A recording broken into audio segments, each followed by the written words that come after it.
So this starts, I started with a couple old slides. I can't see it too well. But this is an old slide, but it's really an astrological one. People say it's astronomical, but there's your zodiac. There's the Earth spinning around. That's the pole, North Pole, the polar axis. Right down the center is the equator. It's not the greatest pointer, but anyways. They have the equator coming along here and the ecliptic going here. So this has eternally been the duality with astrology and the puzzle of the two different things. It sets up the two essential types of chart forms. I will get to this in a minute. Okay, so I'm just going to move. Now this is a picture was really drawn to explain the nodes.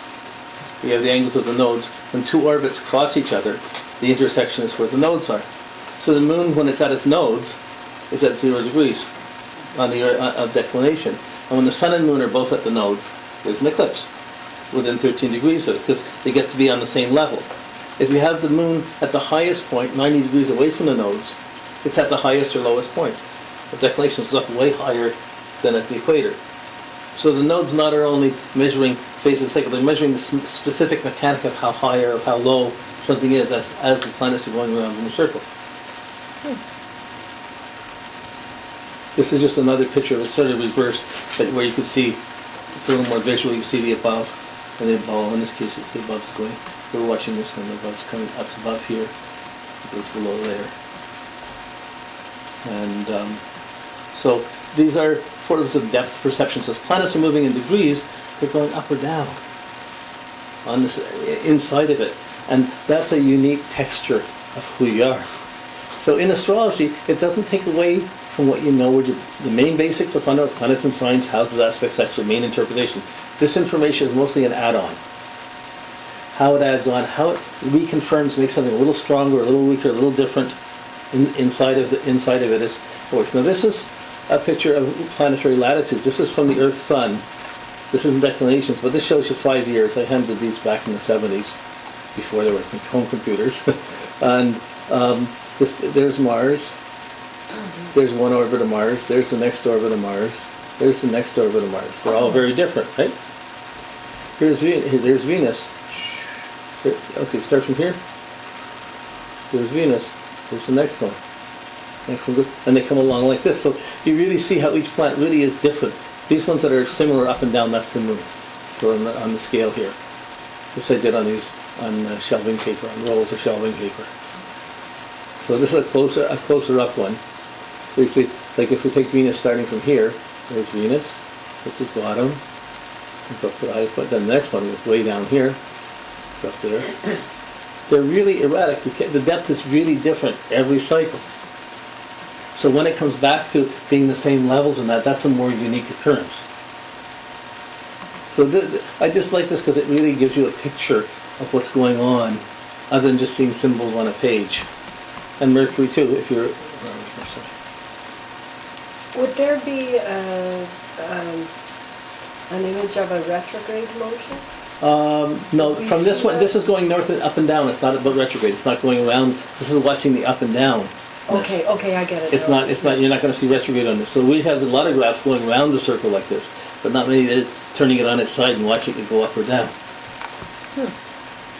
So again, here's a Mars cycle. So it just really fluctuate. I'm sure some of these fluctuations, these big high and low fluctuations, are because of where the retrograde is. It's throwing them up and coming them down. But it's from a different angle altogether. Yeah. It's up and down as it's going around. So this is a picture of the zodiac, and I've shaded in where the planets would be along the zodiac. The equator here is right along the edge, but this is the zodiac. That's where the main planets, up to the moon and the sun, will fit within here. Now, this drawing was actually drawn to elaborate the degree. A degree, this was like imaginary, the big and exaggerated first degree of the zodiac, and the first degree of the equator. And you see how different a degree on the zodiac or degree of the equator is. It measures totally different spaces.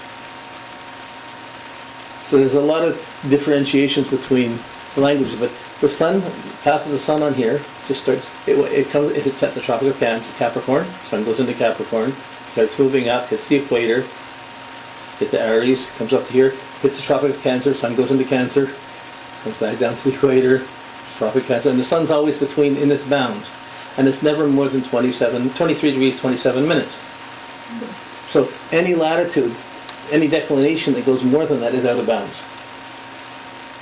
And let's see this a bit better. So this is the equation. Yeah. So I'm sorry. That was really the. This is really for the zodiac. This shows you how the zodiac, the whole orbit of the zodiac, fits to the equator, to the axis of the Earth. They're on this angle to each other. This shows us the Tropic of Cancer. Is really more elaborating that path of the sun and where the planets are in declination. But Pluto can now. Okay, so let's get to the next one again. Now the next one, it puts the two together, and on this one, you see the planets moving around the zodiac, and they're moving along here, and at the same time, the Earth is spinning every day. See, the signs, each sign is a month of the year. Each house is 2 hours of a day. So the planets are moving along in their orbits, along in the ecliptic. But as they're doing that, the Earth is rotating around on this axis, and the equator is going along there. So the astrologers have two types of chart forms. Essentially, one the CIA uses, and it's used mostly in the States, is based on the equator. You put the houses in, and you draw the signs as where they hit the houses. And they touch where the signs hit the houses. In Europe more, they use the signs, and then they put the houses, they draw the lines of the houses on where they cross across the signs. And there's a slight difference in the actual mechanic of what's being measured. One you're starting from the houses, one you're starting from the signs, and seeing how one relates to the other. So I don't want to get lost in this, but I just wanted to. It's just an interesting drawing when we're seeing the implications of this. Now on this, when you see in this section up here in this corners, those are the little sections that are out of bounds. So if something's out of bounds, it's up there. Right there and right down here. Mm-hmm. That little blue part. So it's not so common that something's out of bounds. So it's not uncommon. This is the same view looking at the one before this was this is this view from the equator. And here's the North Pole, here's the South Pole. Okay? Now, this one looking from the North Pole, right down to the equator. So we're seeing, this is just showing 4 lines, but really each degree is a different circle like this, each degree of declination. And really they're not just lines, really they're cones that go out into space continuously. They hold sections of space. So at each different latitude, at each different declination, degree of declination, there's a whole cone as the Earth turns around, this whole cone that represents a degree, that has information, planets, stars, different things in it, and very unique textures for it. Okay. Now this is a side view, back to the equator view again, of these cones. It's really, this is looking like the declination, this declination, this declination. But really what it's measuring is this whole cone. It's going around, and then the next one, and it's measuring information as it spins around. So I don't expect you have to get into this deep, but you can sort of see the depth perception coming out of this. This is another view where you extend the degrees, but really as you extend the degrees, these lines would extend out too. They would come out further. So this is a better picture because you see the cones extended out from it. But these are the declinations. These are the degrees of declinations up to the pole. Like if we're standing on the equator, we travel 500. We're traveling about 500 miles an hour, just standing on the planet. That's the speed we're traveling. It's a lot of friction. It's hot. If you're traveling at the north, if you're standing at the North Pole, it just turns around in 24 hours. It's cold. There's no friction. So it's a very strong texture of how. Okay, but that the degrees are not just a symbolical thing that's a line on a chart. They represent really textures. This is a side view of 1 degree. And this is the equator, the North Pole, South Pole. Right, showing you they can be varying. The degrees can have light and darkness going up and down it in varying ways. So every degree is different amount of daylight and darkness. But you're getting the sense of how far up is a planet in declination, how far down. This again, it's like a paddle. You're in different paddles with information, except the paddle wheel is really moving sideways, not up and down. And this looks on it sideways again. We're looking at these sides where you can take each latitude going up, and each one, any planet in 1 degree will be in the same category as the same planet in that same degree of latitude of declination.